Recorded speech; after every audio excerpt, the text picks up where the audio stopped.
Mais uma semana começando e com ela vamos dando sequência aos conteúdos de revisão da disciplina de Ciências da Natureza.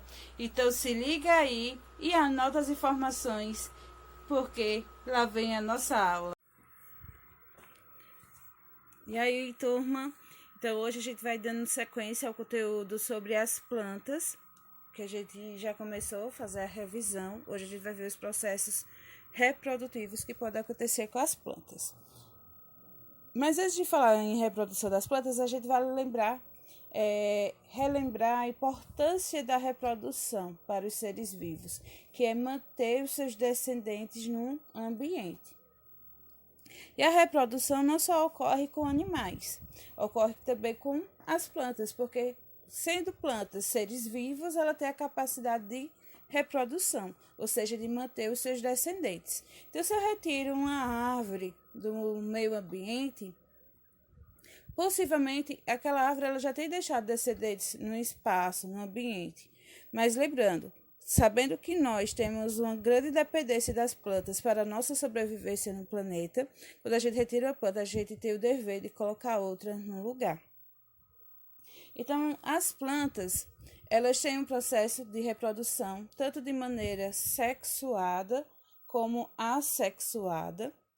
Na parte sexuada da reprodução que ocorre com as plantas, envolve a questão de gametas, né? Gametas que vão estar aí relacionados à reprodução das plantas, que é o que a gente chama de fase em alguns grupos de plantas do reino das plantas, o gametófito. O gametófito ele participa da produção dos gametas.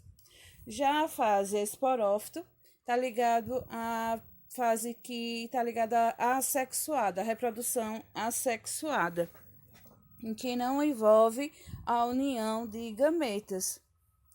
E nessa fase assexuada, as plantas elas podem se fragmentar e originar novos descendentes, isso sem ter a união de gametas, masculino e feminino.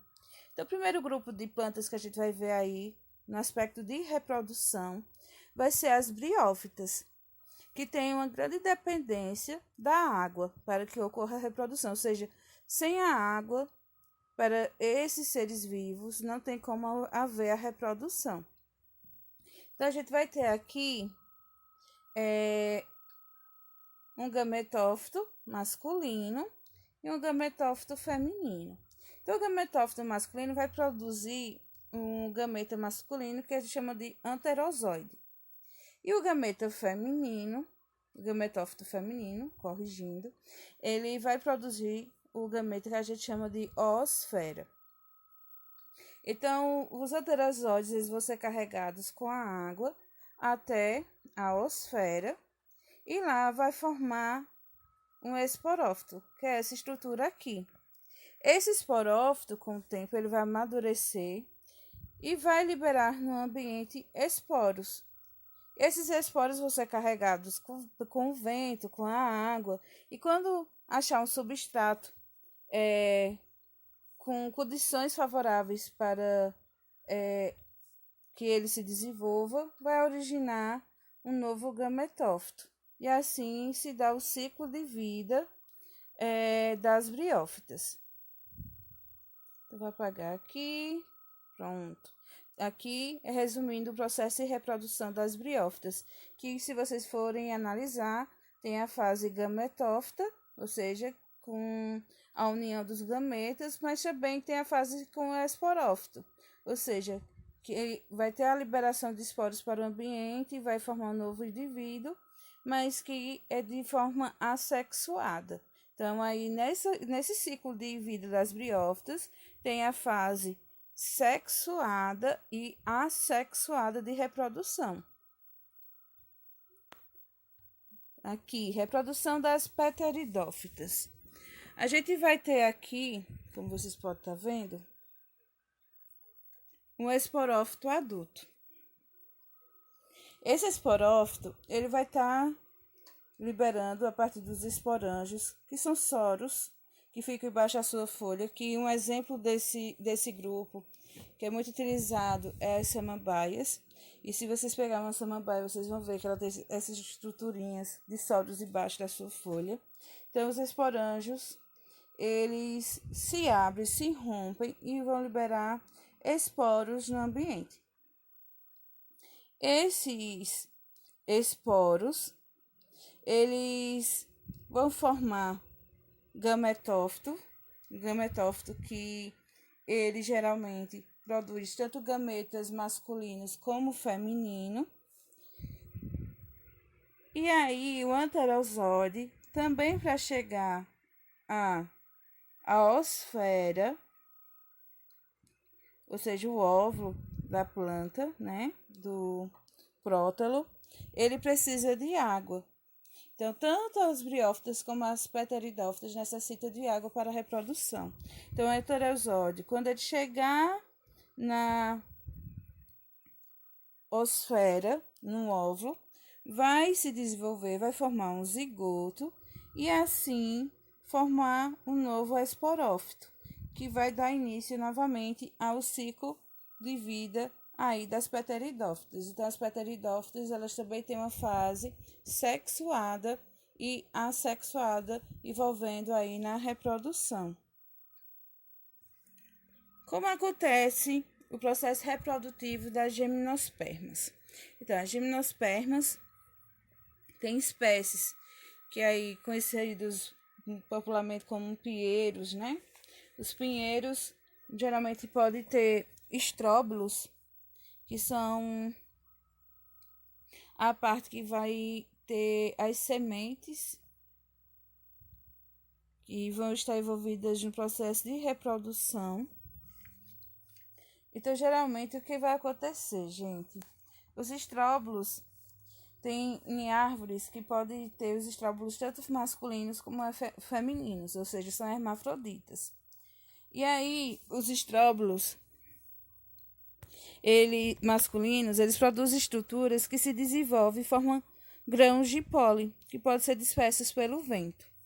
Então, os estróbilos femininos, eles vão produzir óvulos, estruturas que contêm o gameta feminino, que é a osfera, e um tegumento que os reveste. Esse tegumento possui uma estrutura, uma abertura, em uma das suas extremidades, que é denominada de micrópila. E quando o gameta masculino, né, que no caso é o grão de pólen, ele se desenvolve quando chega próximo ao óvulo e forma o tubo polínico, que vai penetrar a micrópila do óvulo. E pelo tubo polínico, o gameta masculino, que se forma a partir do grão de pólen, vai chegar à osfera. Então, o grão de pólen, na verdade, ele só chega à osfera a partir do momento que é formado o tubo polínico. Então, a partir daí, vai haver a formação de um zigoto que vai se desenvolver e vai formar a semente. E dentro da semente é que vai haver o embrião. E esse embrião vai ser protegido pela semente, no caso. Então, quando a semente ela é dispensada no ambiente, ocorrendo ela cair no substrato com condições necessárias, como vocês podem estar vendo aqui, pode haver a sua germinação, que vai dar origem ao novo pinheiro. Aqui a gente vai ter um pinheiro adulto, ou seja, um exemplo de gimnospermas. Esse grupo de plantas não apresenta flor, não apresenta fruto, apenas sementes. E essas sementes têm a função de proteger o embrião. Já na reprodução das angiospermas, vai acontecer graças à flor, né? Uma planta completa, como a gente costuma dizer. Ela apresenta a flor que vai ter as estruturas femininas e masculinas. Aqui a gente pode dizer que é uma flor. Deixa eu apagar aqui, então. Já que está marcado, então vamos apagar. A gente vai ter uma flor, que aí ela conta na antera, vai ter os grãos de pólen, que é ligado à parte masculina, dos gametas masculinos. E aqui a gente vai ter o ovário, que vai conter a osfera, que quando há o encontro do grão de pólen com o ovário da flor, vai formar também um tubo polínico, que aí vai ocorrer a formação de um zigoto, que vai se desenvolver, vai ficar dentro da semente protegido, e o ovário, que abriga a osfera, vai se desenvolver e vai formar o fruto. Esse fruto vai abrigar o quê? A semente, né? A semente está aqui, protegido pelo fruto. Então, quando a semente, o fruto cai, que é decomposto, ou quando alguém consome o fruto, né? Um animal, um ser humano, e acaba jogando as sementes no ambiente, as sementes caindo em um lugar, no substrato com condições necessárias, vai se desenvolver e vai formar uma nova planta. Então, é a partir daí que ocorrem os processos reprodutivos das angiospermas, gimnospermas, pteridófitas e briófitas.